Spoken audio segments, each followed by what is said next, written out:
everybody. My name is Zipkin. I work on a project called Bcoin. It's an open source alternative implementation of the Bitcoin protocol, written in JavaScript, runs on Node.js, runs in the browser. I'm Pinhead MZ on GitHub and Keybase. You can follow me and send me encrypted messages because we're all crypto people. So I don't have a lot of time to talk about this really big project, so I wanted to put this slide up first. What I want you guys to know that you can do with Bcoin is you can do Bitcoin with Bcoin. You, your family, your company, your dog, your toys, whatever, you can send and receive Bitcoin with Bcoin. Bcoin is very easy, especially for this group, JavaScript developers.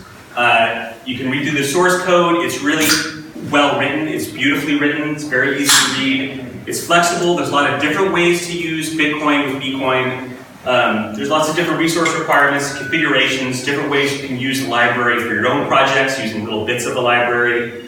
It's very easy to audit, which is important for security, especially something like Bitcoin. You don't want people stealing your keys, so it's important to be able to read the code so you know what's actually happening, protocol level, stuff like that. It's easy to integrate your existing application, whatever it is you're doing. Everyone here is working on a project, you work for a company, accept Bitcoin. It's easy. NPMI Bcoin, and now you're accepting Bitcoin for your business. It's also really easy to run as just for personal. Maybe you own some Bitcoin, you keep it on Coinbase, withdraw to your own wallet, run your own full node with Bcoin, keep the private keys locally. It's really easy to manage money with Bcoin. So thank you to everybody who answered my survey. I posted it a couple times just to get a feel for like how much technical knowledge there was about Bitcoin. So I'm going to spend the next couple slides talking about Bitcoin itself before I go into Bcoin and the 18% of you who are Satoshi Nakamoto. This is going to be a little bit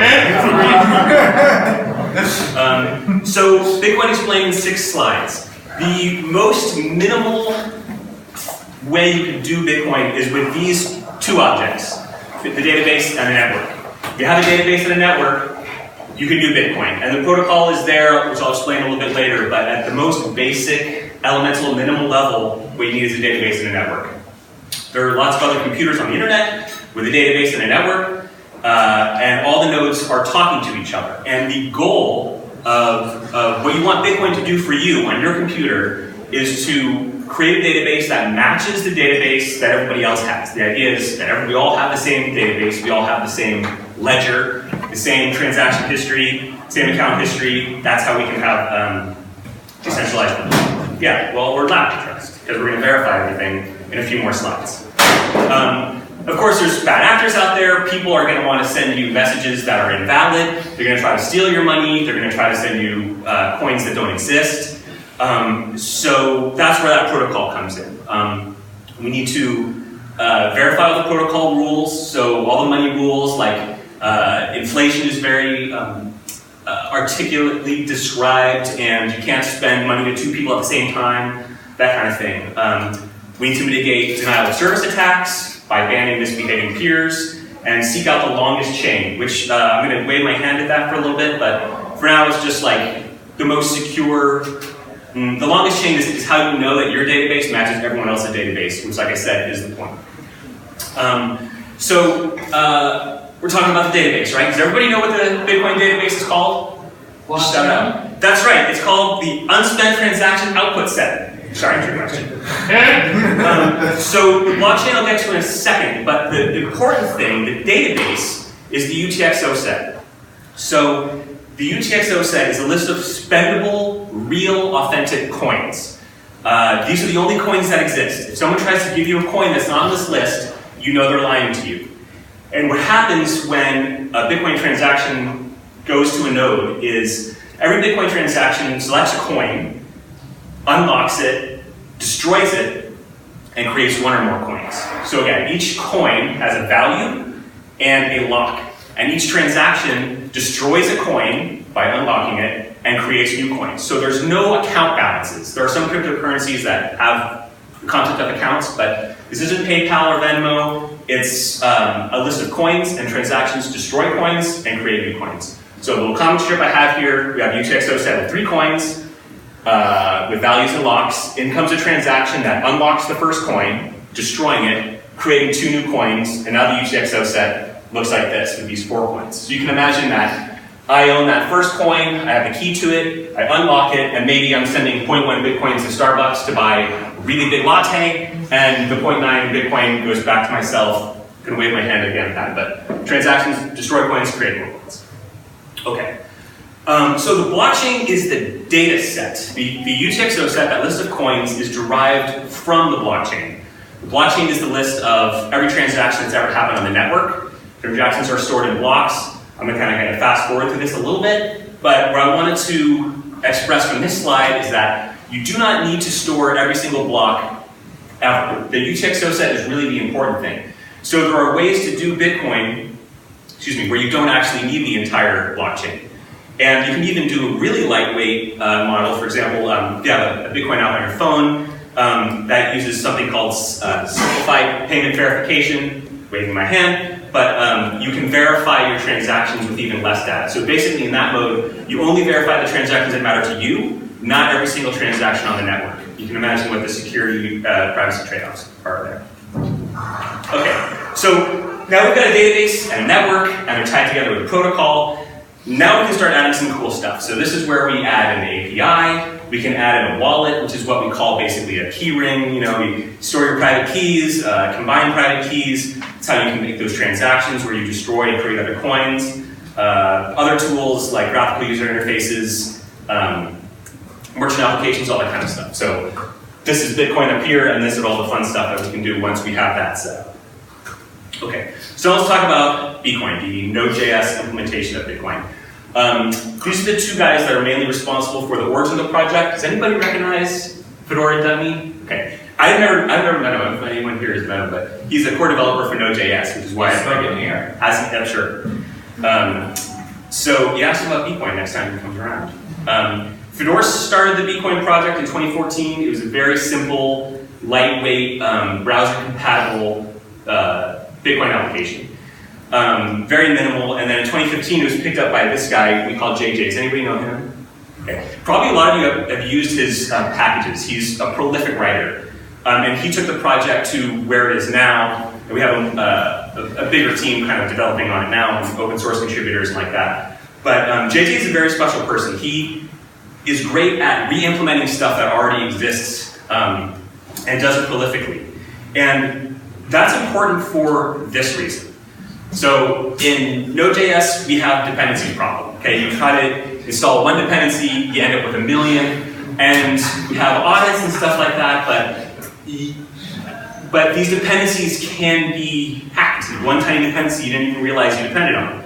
So if you're gonna do a Bitcoin program, let's say you want to, I want to add a web server so I can add an HTTP API, I'm gonna import Express.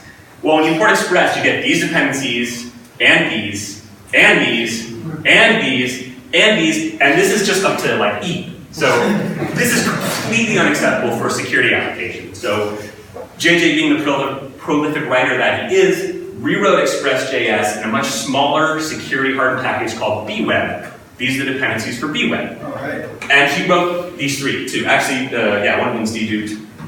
Bmocha is the testing framework. So it's an optional dependency. Why B? Okay. Yeah, he started off with calling it Bcoin, and now everything starts with a B. Our repo is annoying. Everything's B. So for example, bweb is our Express.js implementation. Bsock is our socket.io implementation. Bmocha is the Mocha re-implementation. BDB is the wrapper around LevelDB. So Bcoin basically has 0 dependencies, except for JJ, who managed to write all these replacements. And they're great modules for other projects you might want to use. If you want to use an HTTP server, maybe for what I just said, you don't want to use Express, take a look at bweb. It's really easy to audit. It's small, security hardened like that. So our dependencies are minimal, and there's a few things that have been vendored. The crypto library is written in C. It's widely used and audited in the Bitcoin community for lots of other projects. It's wrapped with Node.js and bound to Node.js, and that's how we use it. JJ has also written JavaScript re-implementations of all the crypto modules so that they can work in the browser. Or if you don't have Node.js running. LevelDB, that kind of stuff, is vendored and included in the repo. Okay, cool. So the library architecture, it's a big library and there's lots of different components. I've kind of divided it up into primitives and event emitters. Primitives, if you're familiar with Bitcoin, are stuff you're probably familiar with, like addresses, blocks, coins, block headers, transactions. These are simple object classes with simple properties and methods that do a lot of exciting stuff. But the really exciting things are the event emitters. These are like little machines that put together make the Bcoin full node. The chain module, the mempool, the wallet, the miner, the pool of peers, I'll talk about all this stuff as we go, and the worker threads. So these objects extend the event emitter class in Node.js, and we use the events all over the place, which makes it really exciting. So one primitive is the coin. So I talked about like the UTXO set is the list of available coins that exist, that are real, that you can spend. This is an example of the output of an API call that I made on the command line with our CLI tool. And you can just see it's a very simple JSON output. It has a value measured in Satoshis, which is like pennies, some metadata. The script is actually the locking function, and some more like identifiers. So all the primitive objects in Bcoin have a to.json and a from.json function, which makes them super easy to print out on the console log or to create an object from JSON. So you can take this JSON and make a coin object out of it, and then you get all the methods that come with coins. And this makes it really easy to beam these objects around in events or over sockets or via the API. So here's an example of the from JSON function in the coin object, and like I said, all the primitives in Bcoin have this kind of architecture where there's a from JSON function, you throw in some JSON, types are validated, and then you get a new version of the object with those properties. So the event emitters are a little bit more interesting. This is a sample of the chain object, and the chain object in Bcoin is the thing that's actually responsible for validating blocks, maintaining the UTXO set, validating and validating the blockchain. And most of the event emitters extend event emitter, which is from the Node.js events module.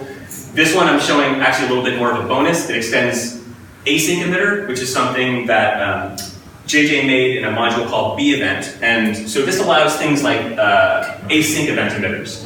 What that means is that the listener for the event actually returns a promise, and code execution pauses when the event is emitted, waits for the listener to return that promise, which is sort of interesting. The other events here work like you'd expect. They can be listened for by other modules in the library.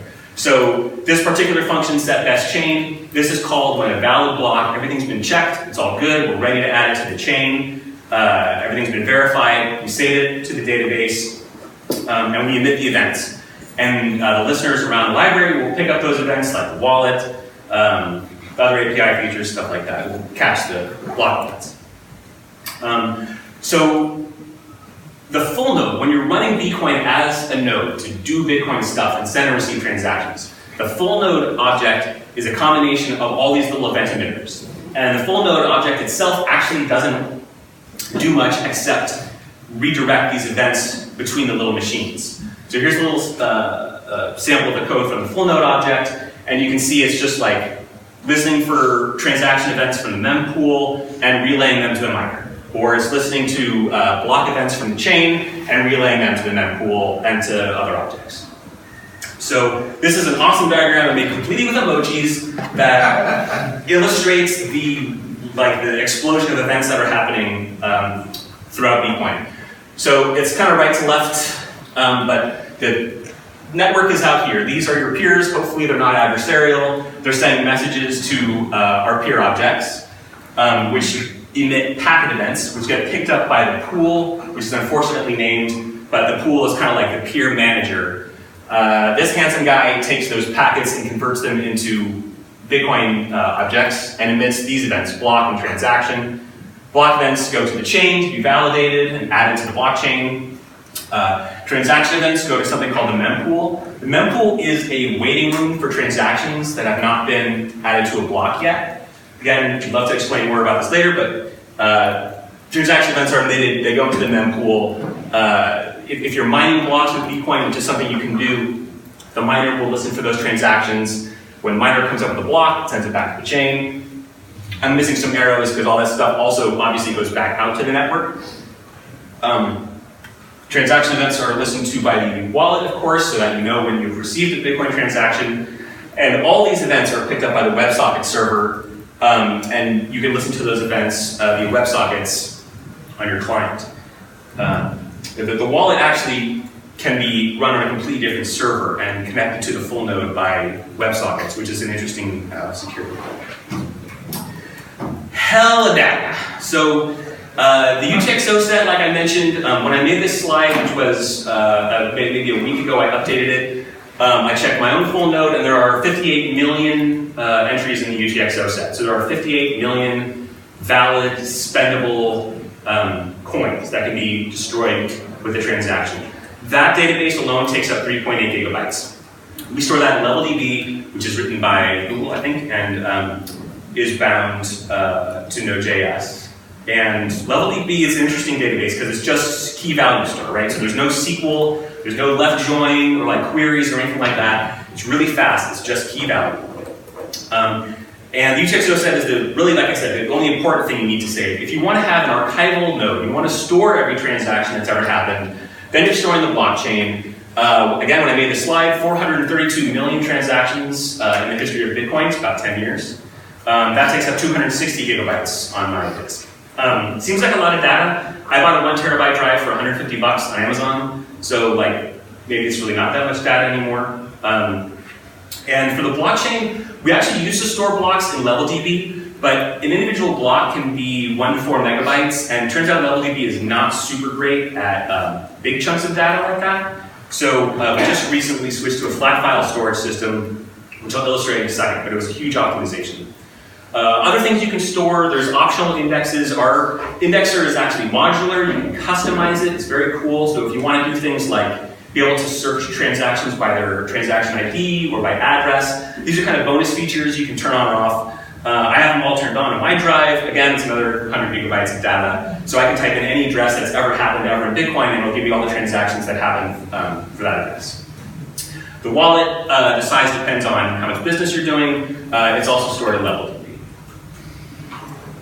So to the flat file storage. So we kind of have an index for the flat files that's stored in LevelDB. And here's an example of a block record. So we have all these flat files, and when a block comes in, it's stored in one of these files, and the metadata for that block is stored in LevelDB. So all we really need to know is what file we put it in, which byte position in the file the block starts, and the length of the block. These kinds of things are indexed in LevelDB, so when you need to pull a block from the database, you get these 3 pieces of metadata, you go to that file, you pull those bytes out that are serialized in the file on disk, and you can restore the block object. Performance improvement was amazing. So this is this graph is showing the sync. So when you start up a Bitcoin node, you do need to download every transaction that's ever happened, all whatever I said, 450 million of them.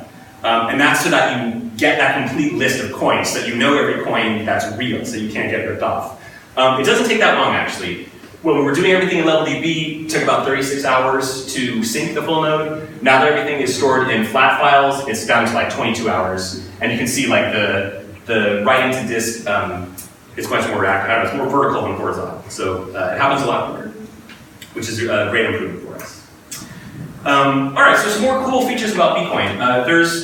We have a plugin architecture. So if you want to add a feature to Bcoin, and this is great because it's an open source project, we get contributors that have great ideas, but maybe we don't want to merge it into like, sort of, that it's maybe a function that not everybody needs. So you can write a plugin, and plugins can be installed into Bcoin at runtime by just putting the name of the plugin in the config file. Plugins for Bcoin are required to have an init function, an ID name. There's a couple restrictions on that, but that's basically it. So this plugin catches the packet events that I showed you on that cool emoji slide and just logs them. And does a little bit of a stub kind of deal with, there's another part of the machine that doesn't emit an event, so I put a little stub in there to sort of pretend like I'm catching the events. I can try to demonstrate this really quickly.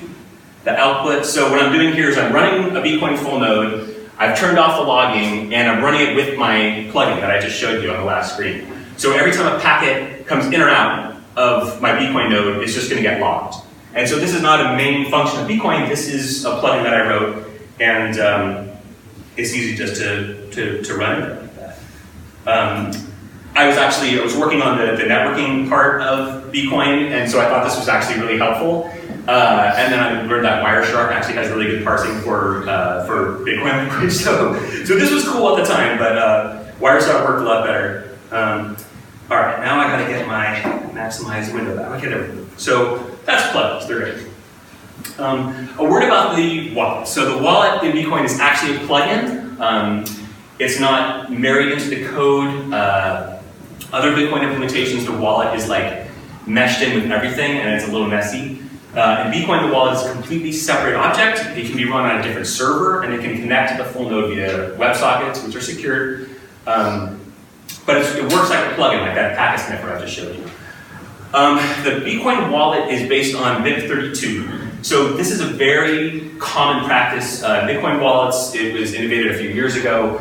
The idea is that instead of having to back up private keys all the time, every time you generate a new key, all the keys can be derived from a single seed. So you generate some entropy, which has to be securely, cryptographically random.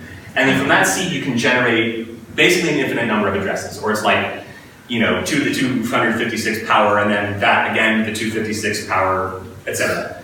And this comes in really handy if you're running a business that you want to accept Bitcoin.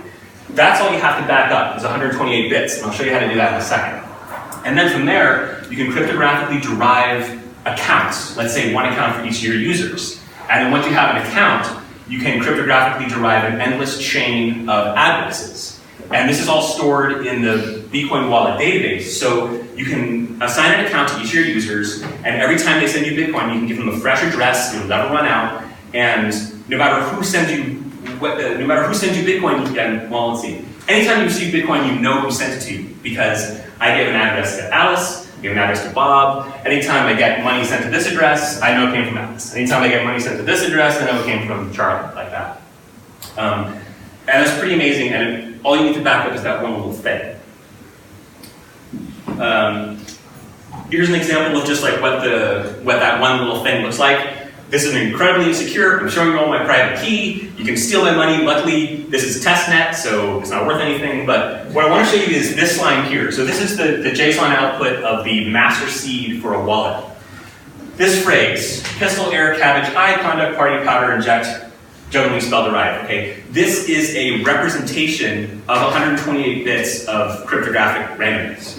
So Bitcoiners are crazy and awesome. People just memorize this. You go anywhere in the world, you've got your Bitcoin. It's not on you, it's not on your computer, you can store it in your head. It's dangerous, don't recommend that. There's lots of great ways to back this up. But there's also a checksum in here. The last word actually is a checksum for the rest of the phrase. So if you can write down 12 words, or even more secure, 24 words, you can generate all the addresses you'll ever need for your entire business, and you can keep that safe. Hardware wallets are a thing in Bitcoin, and Bcoin does support these. These are USB devices with secure elements. Actually, one of these has a secure element, the other one's a little bit more complicated. But we use the WebUSB library to bridge from Bcoin to these hardware devices. That's called a ledger, this is called a Trezor. The private keys stay on there, and theoretically they never leave. There are these hacking conferences where people can do brutal things to these devices and maybe pull the secret out. But the point is, like, you can keep these safe, and there's a way where you can use Bcoin to still receive money, and you don't actually need these devices, the private keys, until you're ready to spend it. So Bcoin works with these USB devices really well. All right, this is an awesome slide with a lot of stuff. I hope to explain it to you guys later when there's more time, but Bcoin also has a multi-sig wallet. So in Bitcoin, you can save your money with more than one key. So let's say you have a CEO, a CFO, a CTO, or you, your spouse, your child. You can create a wallet scheme in which 2 of 3 or all 3 of you need to sign a transaction. And this can go up to like 30 participants. So it's another really great way. If you have devices like this, maybe I got one of these, my kid has got one of those, and we can receive Bitcoin, and it takes both of us to plug in our devices at different times, whenever is convenient, and approve a transaction. And once both signatures are made, the transaction can be sent to the network. Just really briefly, we have an API. You guys can check it out. Like I said, the wallet is a different server, so the API calls are actually to a different port with a different endpoint. These are the kind of calls you can make: get transactions from the database, send and receive, send transactions, get a new receive address, stuff like that. Bterm is an interesting add-on that is in development. This is a terminal-based UI written for something called Blessed, which JJ wrote, which you guys might be familiar with because it's old. Blessed is like curses for C, blessed, curses, blessed, curses. It's a graphical user interface that runs in a terminal. Everything here is clickable, which is especially cool because it's a terminal interface with stuff that you can click on. And we experimented with UIs that use like React and Redux, and like, again, the dependencies problem, running stuff in browsers is problematic. So the terminal UI is exciting. The example of the wallet, you can see some transactions. Again, this is testbed stuff. I don't actually own 372 Bitcoins. That would be really great. I don't have time to show this off, but like you can run a full node in the web browser. I don't know why you want to do that. It's slow, but it's a pretty amazing proof of concept. And the point is that Bcoin all can be packaged and bundled from the browser. It's all JavaScript. Maybe the browser is too insecure an environment for you, but maybe it's not for, let's say, an Electron app or something. Or maybe you want to make a web app with, like I said, just little bits of the Bitcoin library, This one I actually do want to demonstrate. Okay, so hopefully I have enough time to do this. So this is a web app that I made with the Bcoin library. Basically what it does is it can take any phrase, turn it into a Bitcoin private key, and then check the blockchain to see if there's any money in that key, for example. So the word Satoshi, if I turn that into a private key, and then turn that into Bitcoin addresses, there's a couple different ways to do it, I can see that actually money has been sent to the word Satoshi. 2 transactions, 5 transactions to that address. They have 0 balances because, of course, that is incredibly insecure. Someone has already stolen this money. But what about the phrase, SFNode.js rocks? Look at that. There's a transaction to SFNode.js rocks. Who sent that? I don't know. But there's 50,000 Satoshis in that address. And this is a transaction item. So, let's see if we can steal that money. Before we do? Too late, already did. I would love it. I would love it if somebody was able to do that in this room. All right, so I put in my own Bitcoin address. And the app that I wrote with Bcoin and JavaScript created a Bitcoin transaction that is going to steal that money, and I'll just broadcast it. There we go. So I've now stolen SFNode.js rocks, exclamation point. It looks like I got it before everybody else. I went back to my wallet. Eventually, you should see a transaction in there. Okay, maybe we don't have time. But I promise you, it works. I hope. Yeah, so I wrote, this slide is called the most comprehensive Node.js application. I was going to put a question mark there, I promise, but it didn't really fit on the line. But the reason I made this slide is because Bcoin does like so much. It puts together so many different things that Node.js does, and modern JavaScript. Async await, we use ES6 classes, event emitters, even the async emitters. We bind C and C++, custom flat file storage. We're making TCP connections. We have different types of APIs. You can make your own plugin. There's worker threads that can run based on child process, USB hardware integration, secure key management, all kinds of awesome stuff. So that's my talk. I hope you guys enjoyed it.